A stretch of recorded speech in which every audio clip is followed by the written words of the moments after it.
सृष्टि में हाहाकार मच गया है। अनंत सागर सूखकर विशाल रेगिस्तान बन रहे हैं। उनकी लहरों की जगह अब रेत के टीले हैं। महान दिया जो कभी जीवन का अमृत बहाती थी, अब धूल भरी दरारें बन चुकी है। हर दिशा में प्यास से जीव तड़प रहे हैं। मुरझाए पेड़ प्रार्थना में सूखी डालियां आकाश की ओर उठाए खड़े हैं। देवताओं के स्वर्ग में भी बेचैनी है। इस प्रलय का कारण कोई असुर या दैत्य नहीं, जिसने ब्रह्मांड को चुनौती दी हो। इस विनाश की जड़ है एक अहंकार भरा श्राप, और वो श्राप दिया है देवलोक के सबसे जिज्ञासु और चंचल देवर्षि नारद ने। ये कैसे हुआ? एक युवा ऋषि का अहंकार कैसे पूरी सृष्टि के विनाश का कारण बन गया? कहानी शुरू होती है उस दिन से जब ज्ञान के अभिमान ने विवेक को अंधा कर दिया था। कुछ समय पहले देवलोक में सब कुछ शांत था। युवा नारद अपने पिता ब्रह्मा से मिली वाक्शक्ति के नए ज्ञान से उत्साहित वरुण देव के जल महल पहुँचते हैं। ये महल कोई पत्थर या सोने का नहीं, बल्कि जीवित चैतन्य जल से बना है, जिसमें मूंगे की दीवारें और मोतियों के फव्वारे हैं। वरुण देव अपने शांत सिंहासन पर विराजमान नारद का स्वागत करते हैं। नारद अपनी वीणा को एक ओर रखकर बड़े गर्व से अपनी शक्ति का बखान करते हैं। हे जलदेव, अब मेरे शब्दों में ब्रह्मांड को बदलने की शक्ति है। मैं जो कहूँ वो सत्य हो जाता है। वरुण देव मंद मंद मुस्कुराते हैं। उनकी गहरी आंखों में समंदर जैसी शांति है। वो नारद को समझाते हैं, शब्द ब्रह्मा है नारद, इसमें कोई संदेह नहीं। पर याद रखना, शक्ति के साथ बहुत बड़ी जिम्मेदारी आती है। हर शब्द का एक परिणाम होता है, जिसकी कीमत पूरे ब्रह्मांड को चुकानी पड़ सकती है। वरुण देव की शांत सलाह नारद को उपदेश जैसी लगती है। उनका अहंकार आहत हो जाता है। ये मुझे बालक समझ रहे हैं, वो सोचते हैं। अपनी शक्ति साबित करने की धुन में वो आवेश में आ जाते हैं। उनकी आवाज गूंजती है। अब उसमें ज्ञान का तेज नहीं, बल्कि अभिमान की आग है। अगर मेरे शब्द इतने ही शक्तिशाली हैं, तो मैं जल के स्रोत को ही आदेश देता हूँ। हे महान वरुण देव, मैं आपको आदेश देता हूँ कि आप मरुस्थल की पीड़ा को जानें। मैं आपको श्राप देता हूँ कि जल पर से आपका नियंत्रण समाप्त हो जाए, जब तक आप असली प्यास का अर्थ न समझ लें।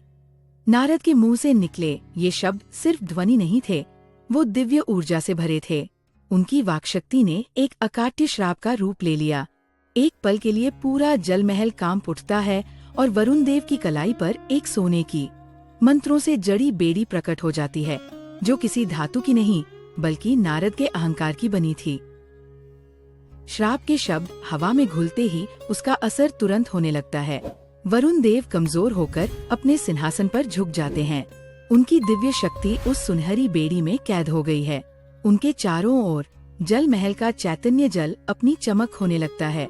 दीवारों से पानी रिसकर गायब हो रहा है। मूंगे की संरचनाएं सूखकर टूट रही है। नारद की आंखों के सामने स्वर्ग का एक टुकड़ा ढह रहा है। अब उनका अहंकार पिघलकर डर में बदल जाता है। ये मैंने क्या कर दिया?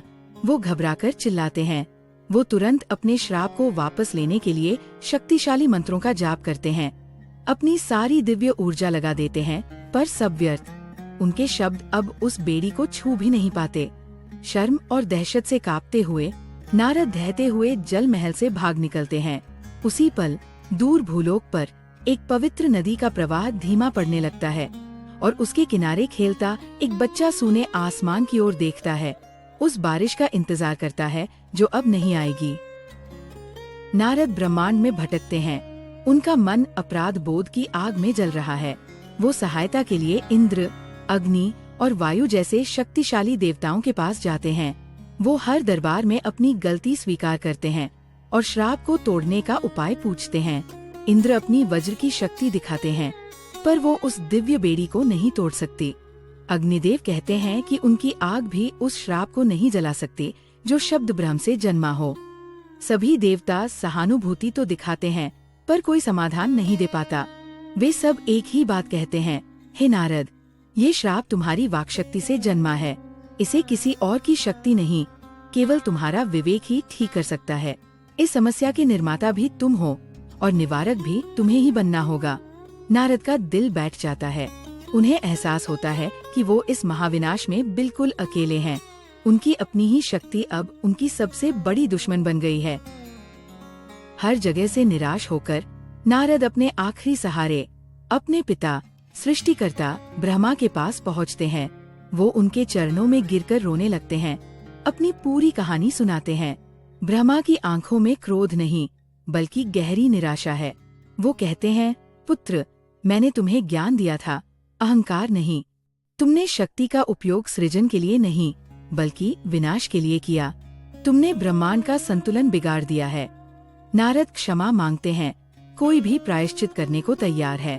ब्रह्मा एक पल के लिए आंखें बंद करते हैं, फिर कहते हैं, इसका समाधान शक्ति में नहीं, विवेक में है, और विवेक की देवी है सरस्वती। जाओ, उनके पास जाओ। उनसे कोई शक्तिशाली मंत्र या अस्त्र मत मांगना, उनसे ज्ञान मांगना, समझ मांगना, वही तुम्हारा मार्गदर्शन करेंगी। ब्रह्मा का निर्देश नारद के लिए आशा की एक छोटी सी किरण है, लेकिन ये रास्ता शक्ति का नहीं, बल्कि समर्पण का है, जो उनके अहंकारी स्वभाव के लिए सबसे कठिन परीक्षा होगी। देवी सरस्वती के पास जाने से पहले नारद भूलोक पर उतरते हैं, अपनी गलती के परिणामों को अपनी आंखों से देखने के लिए। जो धरती कुछ समय पहले हरी भरी और जीवन से भरपूर थी, अब एक जलता हुआ श्मशान लग रही है। जमीन में गहरी दरारें पड़ गई हैं, जैसे धरती खुद प्यास से कराह रही हो। जंगल सूखे पत्तों के ढेर में बदल गए हैं, जो हवा के एक झोंके से बिखर जाते हैं। जानवर और इंसान पानी की एक एक बूंद के लिए भटक रहे हैं। नारद की आत्मा कांप उठती है। वो अपनी दिव्य शक्ति से एक छोटे से तालाब को भरने की कोशिश करते हैं, पर कुछ क्षण बाद ही वो पानी भाप बनकर उड़ जाता है। उनका हर प्रयास विफल हो रहा था। उनका हर मंत्र शक्तिहीन था। हर प्यासे चेहरे में, हर मुरझाए पौधे में उन्हें अपना अहंकार दिखाई दे रहा था। ये अपराध बोध किसी भी दैत्य के प्रहार से ज्यादा पीड़ादायक था। भटकते भटकते नारद एक मरते हुए किसान के पास पहुंचते हैं। किसान एक सूखे पेड़ की छाव में लेटा है। उसकी सांसें उखड़ रही हैं, पर उसकी आंखों में शांति है। उसके पास मिट्टी के एक छोटे से पात्र में पानी की कुछ आखिरी बूंदें बची है। नारद को देखकर, जो खुद ग्लानि और दुख से बेहाल है, किसान को उन पर दया आ जाती है।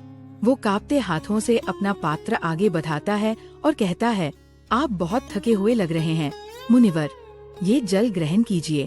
नारद स्तब्ध रह जाते हैं। एक व्यक्ति जो खुद मौत के कगार पर है, वो अपना आखिरी अमृत एक अनजान व्यक्ति को दे रहा है। किसान की इस निस्वार्थ करुणा के सामने नारद का बचा खुचा अभिमान भी टूटकर बिखर जाता है।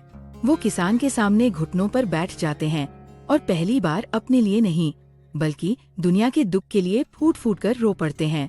उनकी आंखों से निकले आंसू उस सूखी धरती पर गिरते हैं और उन्हें समझ आता है कि असली शक्ति आदेश देने में नहीं, सेवा करने में है। एक नई समझ और टूटे हुए अहंकार के साथ नारद देवी सरस्वती के समक्ष पहुंचते हैं। देवी एक श्वेत कमल पर विराजमान हैं। उनकी आभा शांत और ज्ञानमयी है। नारद उनके चरणों में अपनी वीणा रखकर कहते हैं, हे माता, मैं शक्ति नहीं, समझ मांगने आया हूँ। मुझे रास्ता दिखाइए। वो एक शक्तिशाली समाधान की उम्मीद करते हैं, कोई गुप्त मंत्र या दिव्य उपाय। पर देवी सरस्वती मुस्कुराती है।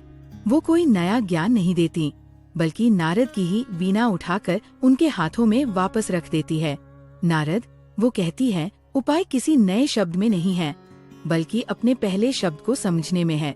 तुम वरुणदेव के पास वापस जाओ। शक्ति से नहीं, श्रद्धा से जाओ।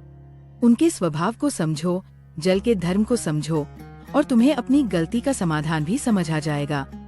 देवी के रहस्यमयी शब्द नारद को उलझन में डाल देते हैं।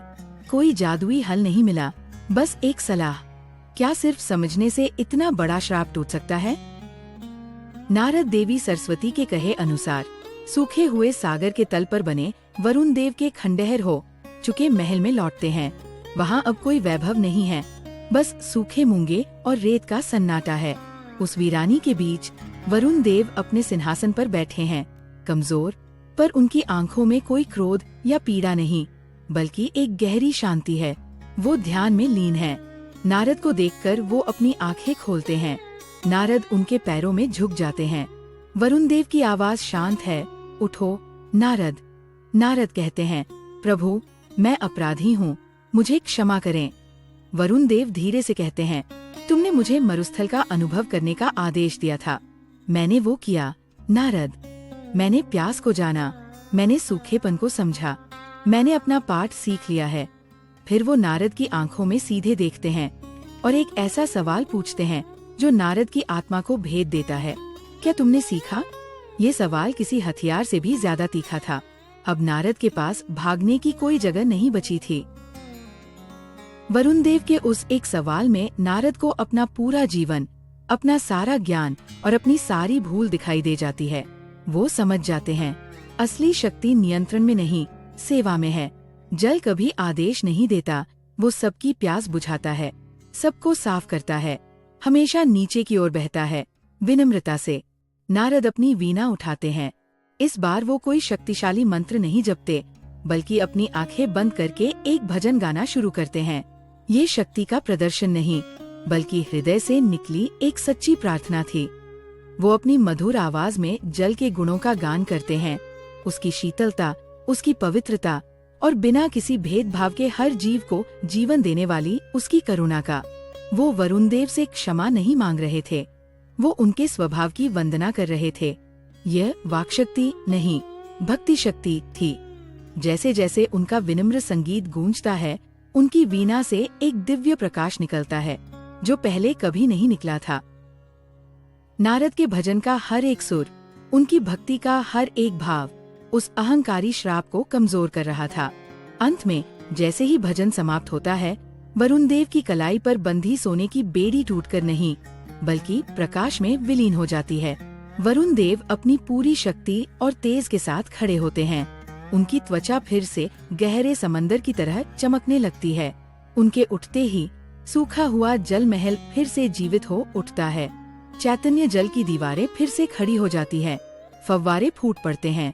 उसी क्षण भूलोक पर सूखे हुए बादलों में बिजली कौंधती है और अमृत जैसी बारिश की बूंदें तपी हुई धरती पर गिरने लगती है। नदियाँ फिर से बहने लगती हैं और जीवन का संगीत फिर से गूंज उठता है। नारद की आंखों से कृतज्ञता के आंसू बह रहे हैं। वरुण देव उनके कंधे पर हाथ रखकर कहते हैं, आज नारद, तुम सच्चे देवर्षि बने हो।